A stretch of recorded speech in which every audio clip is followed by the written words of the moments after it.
আর আল্লাহর রহমতের ছোঁয়া না লাগলে মানুষ হিসাবে জন্ম নিলেও মানুষ হবে না। মানুষ হিসাবে জন্ম নিতে পারবে, কিন্তু আল্লাহর রহমতের ছোঁয়া না লাগলে মানুষ হবে না। প্রমাণ দিতেছি আমি। যদি মানুষ হলেই মানুষ হতো, তাহলে যেই মানুষটাকে আল্লাহ কুদরতি হাত দিয়া তৈরি করলেন, আমরা কিন্তু কুদরতি হাতের তৈরি। সমগ্র সৃষ্টি আল্লাহর হুকুমে তৈরি, শুধু কোন বলতে দেরি, হতে দেরি হয় নাই। এই জন্য আল্লাহ কোন বলতে ছিল আর হতে ছিল। সমগ্র সৃষ্টি 6 দিনে কমপ্লিট হয়ে গেছে, 7ম দিনের প্রয়োজন হয় নাই। কোরআন বলে সিত্তা ইয়াম, সব কিছু 6 দিনে কমপ্লিট। বিশাল থেকে বিশালটাও, যেমন আমাদের কাছে বিশালত্বের ধারণা নাই, একটা ধারণা দিতেছি।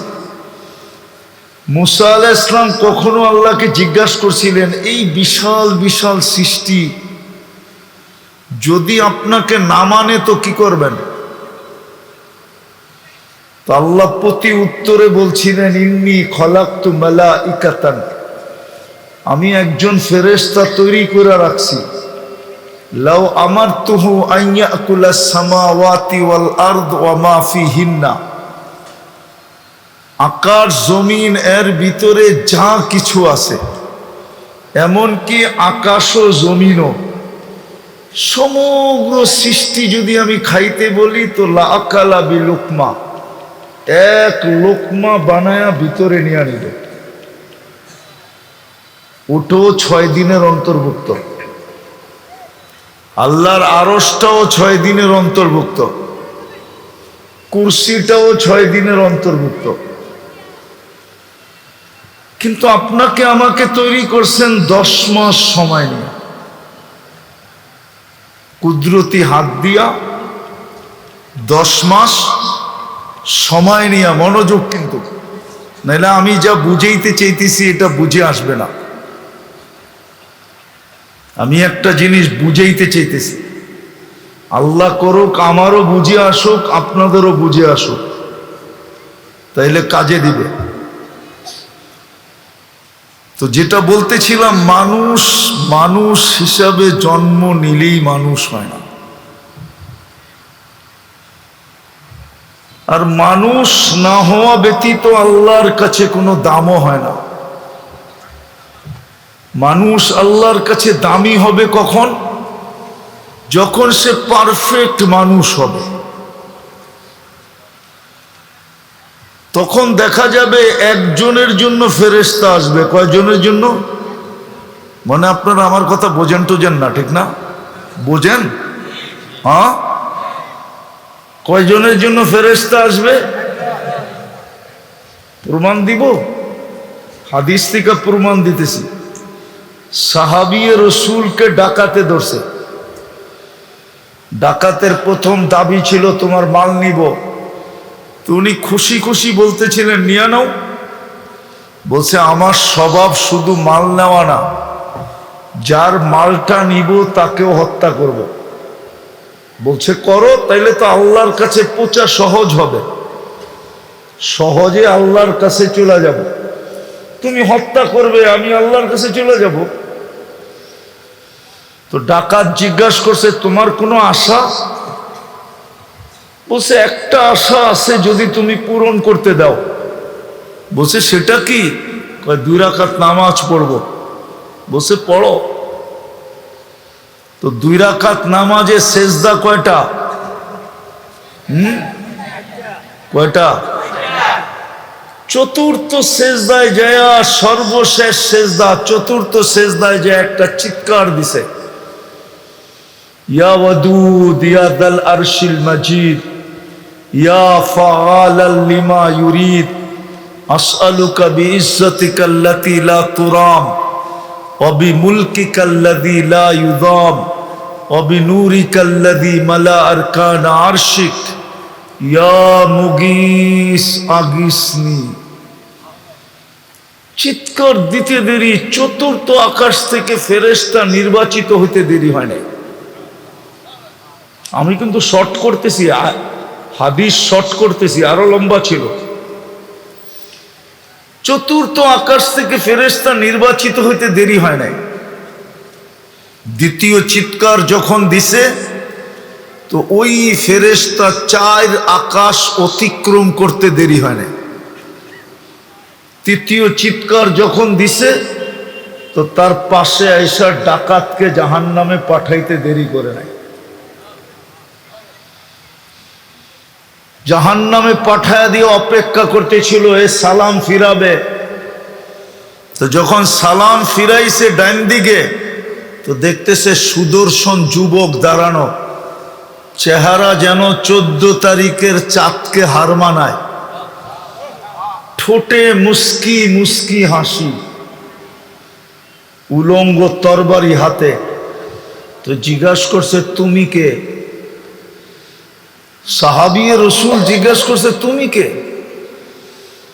তো ফেরেশতা বলতেছিল আশ্চর্যের বিষয়, তো তুমি তো আমাকে ডাইকা আনলা, আবার তুমি জিজ্ঞাসা করতেছো তুমি কে?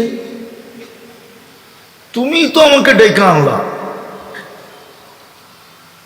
তো মানুষ যখন মানুষ হয় তখনই আল্লাহর কাছে দামি হয়, এমন দামি যে তার একজনের ডাকে ফেরেশতা পর্যন্ত নেমে আসে। আরেকটা প্রমাণ দিন, ইবনে উমর রাদিয়াল্লাহু তাআলা আনহু বলতেছিলেন যে আমাদের সাথে রুমিদের যুদ্ধ চলতেছিল, আমরা সংখ্যায় ছিলাম 8000, আমাদের বিপরীতে রুমি ছিল 1,00,000। আমাদেরকে চতুর্দিক থেকে বেষ্টন করে নিয়েছিল, কয়েক স্তরে আমরা বেষ্টিত ছিলাম, আগে বাড়ার কোনো সুযোগ ছিল না। তো ইবনে ওমর রাদিয়াল্লাহু তাআলা আনহু বলেন, আমার পাশে একটা লোক দাঁড়ানো ছিল,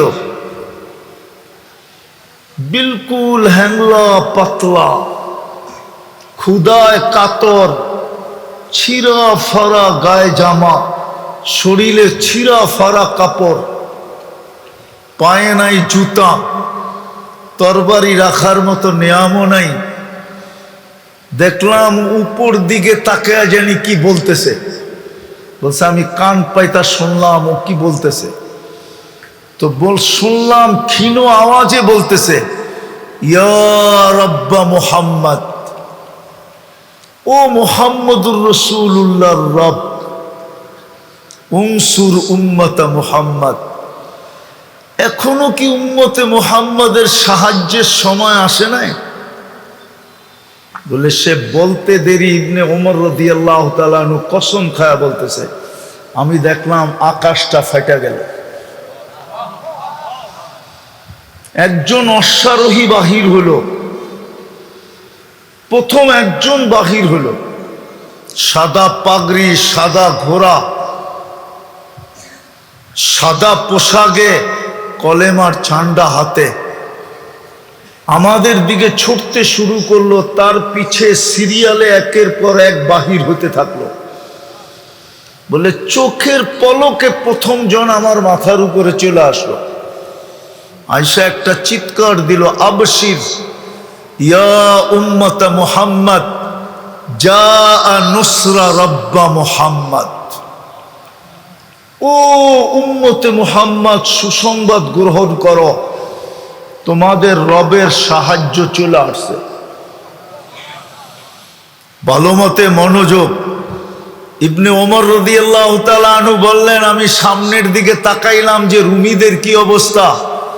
তো দেখতেছি যে যেদিকে পারতেছে চতুর্দিকে দৌড়াইতেছে। কি দেখা যে দৌড়াইতেছে এটাও বুঝতে পারলাম না, শুধু দেখলাম ওরা ছুটতেছে চতুর্দিকে। বলে আমরা পিছে ধাওয়া করতে শুরু করলাম। যা পারলাম জাহান্নামে পৌঁছে দিলাম, বাকি ভাইগা গেল।